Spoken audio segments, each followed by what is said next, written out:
এমনি করে দেখছে ও আমার রোগলা বলল ওই স্ত্রী মুখটা সুন্দরের মতো হয়ে গেছে আর বডিটা কত মানুষের বডি।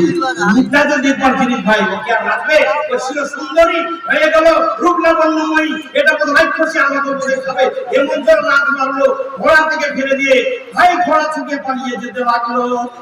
এবার সঙ্গে সঙ্গে ওই যে সুপরি পুরা কাছে এসে রেটের পেট্রোল করে পুরা মাঝে এটা সুপরি হয়ে গেল।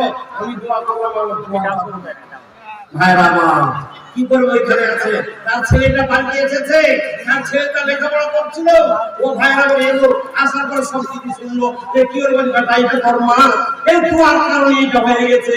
ওই ছেলেটা পড়ছিল মাদ্রাসায় দুয়ার জন্য চলতে হবে এই প্রসেসটার জানা ছিল সঙ্গে সঙ্গে বলে আল্লাহ কিন্তু আমার একটু দোয়া করবে আল্লাহ আমার দোয়া করবে আমার মা ছেলে ছিল ওই দোয়া আমার মাকে তুমি করে দাও।